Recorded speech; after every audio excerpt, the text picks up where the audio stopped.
With vaping, it's so easy and you can't smell it. Your parents can't smell it, so it's just an easier way. You hear about like measles outbreaks. I mean, this is more scary, I think, than measles at this point. Welcome to Bench to Bedside, a weekly series of live conversations about recent advances in cancer, from the research bench to treatment at the patient's bedside. That was the first time I really was scared, because it's like I can't get a good breath, or like my chest was like, I was just breathing like really fast. So yeah, I was like, I've never experienced anything like it, and it was just really scary. That's a 17-year-old girl who wants to stay anonymous, describing when she first knew something was wrong. She'd been using a vape infused with THC for several months. She says it's easy to get and has a big advantage over smoking pot. You can actually smell it if you do actual marijuana. And then with vaping, it's so easy and you can't smell it, or your parents can't smell it. But that vaping comes with a price. The girl's mom brought her to the emergency department. At first, doctors thought it was bacterial pneumonia, but when that treatment didn't work and her health rapidly declined, doctors knew it was something more serious. For somebody who can walk and talk with no oxygen requirements to almost maybe needing to possibly be on a ventilator, it's a pretty scary situation. That's when doctors found out about her vaping and realized the lung damage was not an infection from pneumonia. Take a look at these two lung x-rays. One on the left is the healthier one. You can tell by the dark areas. Now look at the white on the girl's x-ray on the right. That shows fluid, inflammation, and abnormal tissue. Steroids and breathing treatments helped, and the girl was able to go home, but it's unclear if she'll have long-term damage. For doctors, vaping is a big wake-up call. You hear about like measles outbreaks. I mean, this is more scary, I think, than measles at this point. I just want people to know that you never know what's going in the stuff. Like at first you think, oh, this is a great product, you know, you're gonna get high off of it, but there's always risk and you never think it's gonna happen to you. Like I never thought I'd ever be in the hospital because I vaped. As of this morning, the Centers for Disease Control counted more than 800 confirmed and probable cases of vaping-related injuries, and 15 deaths are reported across the country, and the count keeps growing. We are now only beginning to understand the dangers of vaping, which is the focus of today's Bench to Bedside. Hello, and thank you for joining us. With me in studio is Dr. Matthias Salathe, pulmonologist, researcher, and chair of internal medicine at KU's School of Medicine. Also, Megan Peters is standing by to take your questions online. And joining us a little later, live from Topeka, is the Secretary of the Kansas Department of Health and Environment and State Surgeon, Dr. Lee Norman. Dr. Salathe, we just saw the story of a teenager who ended up in the hospital from vaping, and you were one of her team of doctors who treated her. First of all, how is she doing? And do we know if she will recover from her injuries to her lungs? Good morning, and that's a very difficult question. So she is better. But these lung injuries, we don't know what the long-term consequences of these are. When you see them in the hospital and patients are acutely ill, obviously they need oxygen and support. Some people end up on a ventilator in the ICU. But the long-term consequences will be determined over time. You know, how is the lung really recovering, and will it recover to its full capacity back or not? And that is not clear to this point. Mm-hmm. So you've been interested in how the lungs clear themselves, whether from smoking, vaping, genetic reasons, and other potential diseases. And in June, your team published a study in the American Journal of Respiratory and Clinical Care Medicine that showed that vaping nicotine actually damages the natural ability of our lungs to clear mucus. And I know you use a vaping robot for your study. First, tell us how a robot can determine what a human's lung can do. So a robot is a model. right? A robot can expose human cells that we take from human beings that look like airway epithelial cells and actually are airway epithelial cells that have the normal clearing mechanism in the lab. They depict that and we can measure it. And we can expose those cells to very controlled numbers of puffs and vape, and so we know exactly how much these cells are exposed to. And then we can measure whether they get inflamed, whether they can clear the mucus from the airways or not. And this is a very good model system of at least understanding the basic principles of what's going on in a human airway. Mm-hmm. The second piece is that you need then to confirm that in a real either animal model or in a human being. Now, human beings are more difficult to study, obviously. So we also used the same exposure mechanism in an animal model, namely sheep. And so in both models, we showed that the airway becomes inflamed when you vape, similar to tobacco smoke, actually, and that the clearance mechanism of being able to clear the mucus out of the lung is detrimentally affected, again, like tobacco smoke. So in the sheep, for instance, the clearing mechanism fell by 50%, so half of it. That is a concern, and it's also a concern because these airways became inflamed, and inflammation is what we see in human beings who smoke tobacco. So if we're worried about tobacco smoking, by definition, we should be worried about the same issue with vaping. Mm-hmm. So why is it so important for the lungs to be able to clear mucus? So when you think about your lungs, you inhale a lot of air, about 5,000 gallons of air every day. And despite the fact we like to think it's clean, it is not. You know, the air is loaded with dust, with bacteria, with viruses, etc. And so our airways have been really evolved to clear that debris that comes into your lungs by sheer need of ventilation out of the lung. You know, if you think otherwise, we would fill up our lungs with dust within a few days and we couldn't breathe anymore. So that mechanism is very well established, it is very efficient, and if you stop that mechanism, you accumulate mucus. And the clinical definition of that, you're starting to spit out phlegm. Now, usually we don't do that, but if you have a disease like a virus infection or so, you start to bring up, with coughing, you bring up phlegm. So if you expose your airways to vape or tobacco smoke, etc., you start to have the same symptoms, and that's an indication that your clearing mechanism is actually failing. So there was another study published last week on vaping in the medical journal Respirology, which shows vaping can actually kill cells that are lining the airways. Does that result surprise you, and how does that jive with your research?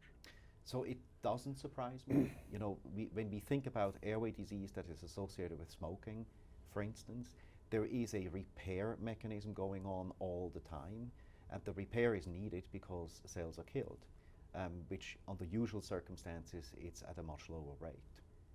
So if you expose those cells to vape, you get a decrease in that clearing mechanism, but you also kill some cells. Now, in the airway, they need to be repaired. And that constant turnover, we believe at least, has a limit, meaning you can only repair so many times, and at one point you exhaust your ability to repair, and then that's when real disease is starting to set in. So at one time, vaping was touted as a way to kick the habit of smoking, and was promoted as a safer alternative. How would you say, at this point in our knowledge, that smoking differs from vaping? So there are multiple ways of thinking about that, but smoking is clearly damaging to your lungs. We know that. You develop COPD, chronic obstructive pulmonary disease, that emphysema or chronic bronchitis, and you develop lung cancer. The products, when you burn a cigarette, that are released into your lungs by inhalation, we know there are over 4,000 substances in there that we know that are potentially carcinogenic, meaning they cause cancer, and they cause the lung disease, also known as COPD. When you measure what's coming out of vape, because it's at a much lower temperature, there are less of these substances in there. But now the question is that meaning it causes less disease? Because that's not necessarily true, right? It has less, but if you have enough of some remaining, that still may cause disease. Mm-hmm. So the idea was it really reduces cancer risk, and we don't really know much about that yet. It was also thought it doesn't then progress into COPD, but we know more and more that you have the same inflammation like with tobacco smoke, so I believe that is not really the case. There is a good danger that lung disease is not prevented from it. Mm-hmm. And so the feeling it's safer comes from these measurements, not really from data, long-term data in humans, obviously, because it hasn't been used very long, and not very good science in terms of exposure. And now the science that comes out shows it is not as safe as we thought. Mm-hmm. Now, if you can kick the habit, there was a study in the New England Journal of Medicine published from Great Britain that thinks that this is a good way of quit smoking. They looked at smoking cessation with e-cigarettes or with nicotine patches. What they didn't do is pharmacotherapy, which usually you should add. Mm-hmm. So they've seen about a success after 1 year of about 10% in the nicotine patches and about 18% in the e-cigarettes, which seemed a good result. But if you compare that to other smoking cessation trials with pharmacotherapy, there's actually about the same rate of quitting with pharmacotherapy. The big difference was the people who quit with nicotine patches, only about 2 or 3%, if I remember this correctly, still used nicotine patches after a year. I see. 88% were still vaping. So they stopped smoking cigarettes, but they replaced it with vaping. And if it's true that there is really lung damage over time as well, that may not be really what we want to do. And that's the smokers. That doesn't even address the teenagers who think it's safe and never smoked before and now putting themselves at risk of lung injury. Yeah. I think you make a great point that a lot of the safety claims for vaping are actually based on an absence of long-term evidence because it hasn't been around long enough. And there is no evidence. So there's an assumption that it's safe, but just because the absence of data doesn't mean it's safe. So if you're just joining us, we're here with Dr. Salathe talking about the dangers of e-cigarettes in vaping. And Megan Peters is here in the studio to take your questions online, so please keep sending those to us. But first, we kind of have an extra special treat on Bench to Bedside today. We want to go live to Topeka, where Dr. Lee Norman, Kansas Department of Health and Environment Secretary and State Surgeon, joins us. Thank you, Dr. Norman. You, for being with us. Good morning. Nice to see you. Good. You recently testified before a congressional committee on the effects of e-cigarettes. Let's hear what you told lawmakers. We need help at the state level. Regulating marketing, the flavors attract the youth, no question about it. 96% of the youth who end up using tobacco started with flavored products. Joe Camel and the Marlboro Man taught us valuable lessons about the effectiveness of marketing to youth. We must together counter the effective industry marketing efforts. So, Dr. Norman, how serious would you assess vaping as a public health threat? I think it's right up there with tobacco use in general. The reality is, of course, that the e-cigarettes and vaping are a very, very effective nicotine delivery system, and we're seeing the addictive effect of nicotine essentially initiating a whole new generation of people using tobacco. And a lot of the people who use e-cigarettes also smoke combustible cigarettes. So the thought that these young folks particularly, are going to start using e-cigarettes and then not ever use combustible cigarettes is a misnomer. They're doing both, and they're very addicting. So your contention is that we need help in this fight. What do you think specifically needs to be done to safeguard the public, and what are you recommending to Governor Kelly? Yeah, there's a lot of things that we're doing now.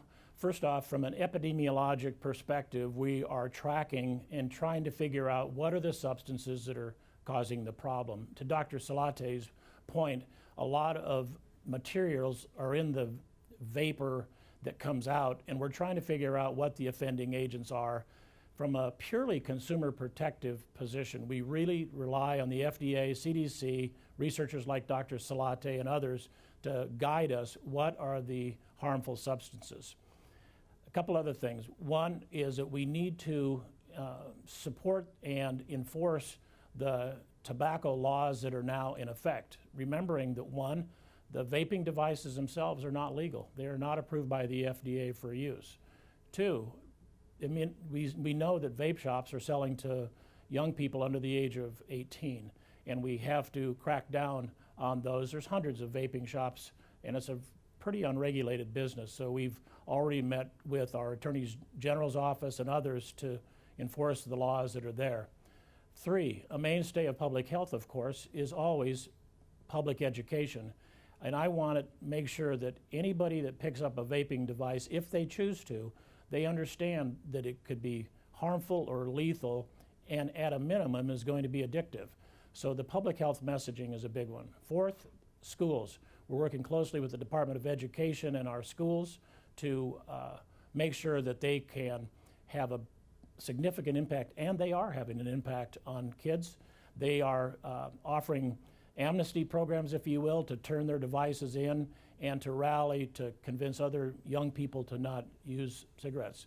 And then finally, the municipalities, county by county, city by city, to support the Indoor Clean Air Act of Kansas, which can and should include any nicotine-containing compounds, including in e-cigarettes and vaping. So, Dr. Norman, you know, a number of people have noted that e-cigarettes have been sold now for more than a decade, but this rash of vaping-linked illness and death appears to be a new phenomenon. What do you think has changed in this most recent time period? Yes, great question, Roy. A number of things. One is that I think people are inhaling concoctions of their own doing. The pods that can be used can be adulterated with a plethora of shops selling CBD oil, for example. Are people smoking, vaping CBD oil into their lungs? We know the Wisconsin and Michigan research studies that have been published show that there's lipids in the lungs, and lipids are not meant to be in the lungs. The inflammatory cells contain lipid globules. Those shouldn't be in the lungs. I will rely heavily on scientists to tell us what are the adulterants that are in those things. Second is that the nicotine content is going up all the time, such that one pod of a vape solution contain as much nicotine as a pack of cigarettes. This is becoming very obviously manifest. We know of case studies of young people that take their e-cigarettes to bed with them. After 3 or 4 hours of sleep, they wake up with the nicotine withdrawal jitters and use their vaping device in the middle of the night, probably unbeknownst to their parents, I might add. That helps them to treat their nicotine withdrawal that is occurring in the middle of the night. So the indicators are going the wrong direction, most certainly. So, Dr. Norman, vaping supporters and critics of government regulation argue that the 2 vaping-related fatalities in Kansas were people with underlying health condition. And lots of folks say that it's vaping THC oil, not tobacco, that is dangerous.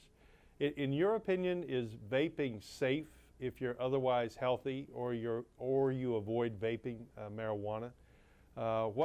What concerns you about this issue? Yeah, that's a good point, Dr. Jensen. The 2 individuals that died in Kansas were indeed had underlying medical conditions that were quite stable. They met the criteria set by the CDC for vaping-related deaths. We don't know what was in those solutions that they vaped. We know that by history that they said that there was not any THC in those compounds, but we do not have the chemical analysis back from the FDA yet to know that that's true. And one of the things we know about when we ask people about what's in the solution, one, they may not know. Two, we do not know for sure that some of the ingredients, even if they're listed, are safe at all. And the third thing is that THC, particularly THC from China, is laced with or treated with pesticides, other kinds of compounds that are very unregulated. So it may not be the THC itself, but it might be some of the other things that it's dragging along with through the production process. Secondly, in your question, Roy, about is it safe? We know it's not safe. I think we've just seen the tip of the iceberg. Young people that are vaping what they think is tobacco only are some of the people that have become ill. So we really need to understand what is the panoply of compounds that are in the vaping solutions, because we need to find out what is it that's causing the lung damage that Dr. Salathe was talking about, and in extreme cases, obviously, death. So I think one thing that's important to point out is that one aspect of this issue that's making it so difficult to understand what is causing this rash of deaths and significant pulmonary diseases is that we really have the wild, wild west. And it's difficult to understand what are in these pods and what's being added to these pods, and sorting that out is a huge issue. Dr. Norman, I know that you were recently appointed to serve on the Defense Health Board, and that's a federal advisory committee that provides advice and recommendations to the Secretary of Defense on healthcare policy. I'm curious, is the military seeing vaping-related injuries, and are there any restrictions coming down for military personnel? Yeah, great question. You know, it's interesting. The military and tobacco have a long and very unglorious history together. Even back in the olden days, cigarettes used to be put into C rations. Obviously, that's been done away with. The base exchanges and commissaries sell tobacco products at very reduced costs. Everything made it easy. That's the bad news. The good news is that tobacco use with combustible cigarettes in aggregate across all military branches is the lowest it's been in recent decades. That's the very good news. The bad news is that vaping and the use of e-cigarettes that contain nicotine have bypassed combustible cigarettes. There's more people vaping and using e-cigarettes in the military services in aggregate than using combustible cigarettes. That is a terrific step back. That will affect medical readiness, most certainly. I was deployed in the Middle East in 2017, 2018. We had soldiers that became ill from vaping, and we mistakenly thought that the solutions they were getting to vape with were locally acquired, on the economy. God only knows what's in there. And fortunately, none of the soldiers had to be air evac back to the U.S. They got better. But a little light went off in my head saying, I wonder what the heck's in that solution. And so this is a national security issue when you think of it, something that could harm soldiers, particularly in deployment environments where they don't have access to medical care, because we've seen some of these young people get sick very quickly in 12, 24, 48 hours to take serious nosedives and take intensive care, as Dr. Salathe was pointing out. I would think that allowing our troops to buy, these devices and pods in a hostile territory would be a prescription for disaster. I can't believe that that there'd be anything good could come from that. So thank you, Dr. Norman. And if possible, could you hang with us just a bit to see if viewers have any questions that you might want to weigh in on? Yeah, sure, Dr. Jensen, that'd be fine. All righty. So let's go to Megan Peters here in our studio. Do we have any specific questions that have come in so far? We do. So the first question we have is, how is vaping different from diffusing essential oils or burning a candle, and how it affects us? Okay, could you hear that question, Dr. Norman? Yes, I heard that. Was that directed to me? Okay. Well, a couple things. One is essential oils, and I burn scented candles in my home, and I've actually thought about that too. It's a good question. I think, and it would be fun to hear what Dr. Salathe has to say about it as well. There's a huge difference of having a small amount of the essential oils at a great distance around the room, huge dispersal of that, so the concentration is extremely low.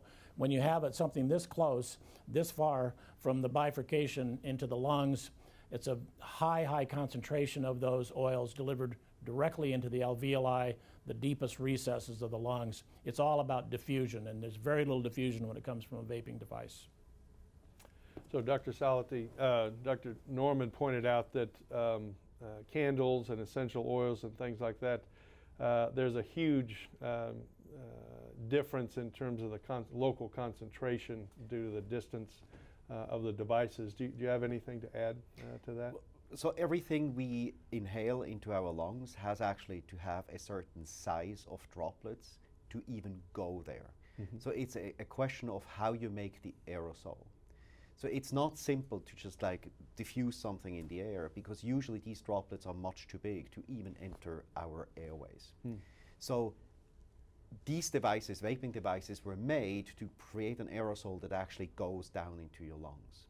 And a lot of the other devices create an aerosol that's actually too big and stays in your mouth or in your pharynx, and you swallow it. And that's one of the things. Swallowing a substance and it's safe is not translating directly that if you inhale it, it's safe as well. And that's what people don't understand. Very good point. Many times this is a aerosol size issue. Additional questions, Megan? Yes, so we have a question about for parents and how should they talk to their kids about vaping? Dr. Salathe, would you like to start off with that? Yeah, I think the problem is threatening kids or saying you can't do it. That's the forbidden apple. That's usually not working. But we have done, I think, a tremendously good job at convincing teenagers not to smoke tobacco cigarettes anymore. And that was based on facts, presenting the facts and the science. And that was sufficient for teenagers to actually stop in large numbers to stop smoking. Or not stop, never actually start smoking. We need to do the same. You know, it needs to be not the cool thing. It needs to be the facts of what can happen if you vape, the current standard of knowledge of what we know about it, and warn them that it is not as safe as they believe. And then they can make their own decisions. But I think they're actually smarter than we think. And I think we need to have large campaigns of educating the public what we see in good controlled scientific studies, what the effects of these vaping devices actually are on your lungs. Dr. Norman, would you like to weigh in on that? Yes, I had one thing to add to his excellent comments, and that is we have a program called RESIST, R-E-S-I-S-T, that is peer-to-peer. To his point, that peer pressure to vape or smoke is very strong. The counter of that is peer pressure or peer information and facts to not vape and not smoke is very strong. And what we're seeing is when young people talk to young people, they really pay attention to their peers. One of the problems that we have with e-cigarettes is it's hip, it's cool, everybody's doing it, and that we have to undo that. And we have to make it sound like something that's really not cool. Or as one young person said to me, we're trying to make people think it's a pathetic thing to do. I don't know how to infuse that into a person's mind, but young people can do that to young people a lot more. The RESIST program is something they can come to our agency website about and get information. They can also get the information from their schools. So we're nearing the end of today's episode. Is there a key takeaway that you'd like to summarize for our audience, Dr. Salathe? I think the key, for me at least, is it came to the public knowledge now through all these acute lung injuries that vaping may be dangerous, and it can result even in death. However, I also want to caution people to not think this is all related to THC, marijuana, and other substances and these pods that are manufacturing in a weird way. But there are true dangers with regular vaping of the products that have been on the market for a long time. And I think we need to really educate, potentially have policies at making people aware it's not only the acute issues that we're dealing with now, it's the long-term consequences of people to start vaping, don't think it's safe. Okay. Megan, it sounds like we have another question from our audience. Yes, we do. How do you recommend breaking the habit of vaping? So Dr. Salathe, That's an incredibly interesting question, because we know how to potentially address nicotine addiction in tobacco smokers. We have no idea how to break the habit of vaping. Can we use the same methods like with tobacco cigarettes? Maybe, but there is absolutely no study on that. So this is one of the big questions of how we do this. Okay. So how about Dr. Norman, any final thoughts from you? Yeah, regarding the quitting, the thing I worry about more than anything else is that the methods, the pharmacologic patches and nicotine supplements are not approved for those under the age of 18.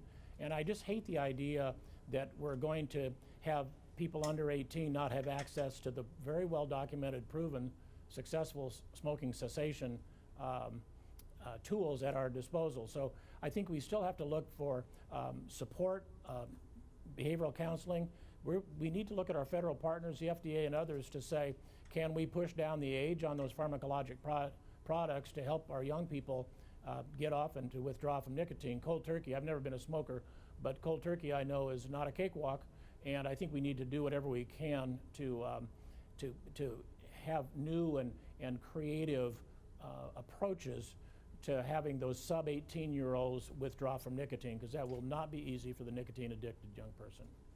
I think you make an excellent point, Dr. Norman. It looks like we have an additional question. We do. We have a question asking, what can we do as individuals to increase awareness of the harmful effects of vaping and to influence policy change at a local, state, and national level? Dr. Salathe? Well, it's education of the public. You know, that's one of the things we haven't done well before, but we should do it, and tobacco is one of the ways to do. In engagement with politicians, with policy setting, and you know, one of the ideas is this under 21 for not allowing vaping devices to be sold to people under 21. That would cut some of the supply chains to high schools and other local areas where teenagers get the vapes.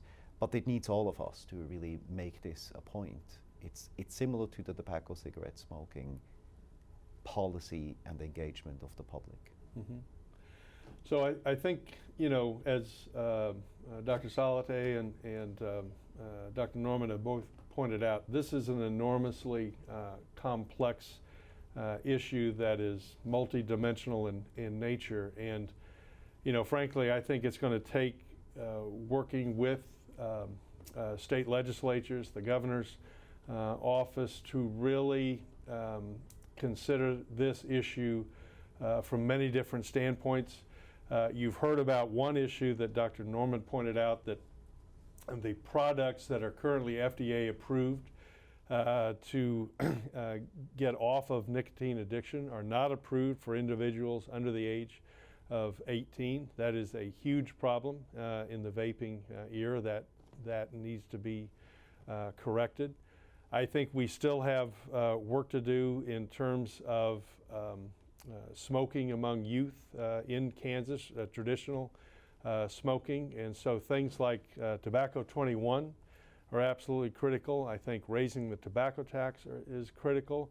I think enforcing clean indoor air laws is critical, and we need to look at a range of solutions and design something that will engage this issue and represent a comprehensive solution, not a simple Band-Aid of trying one thing and hoping that that works, because I can guarantee you that that is not going to work. So I want to thank our guest today, and thank you for watching online. The live broadcast portion of this is ending, but we encourage you to continue the conversation by submitting your questions and comments We will continue to monitor throughout the day, and remember to share this link with people who may benefit from our discussion. Use the hashtag #BenchToBedside. And if you want to quit e-cigarettes or tobacco, visit smokefree.gov or call 1-800-QUIT-NOW. We want to thank KMBC 9 News, KCPT Public Television, and KQ2 TV in St. Joseph for covering this important public health topic. Join us next week at 10 a.m. for Bench to Bedside. See you then.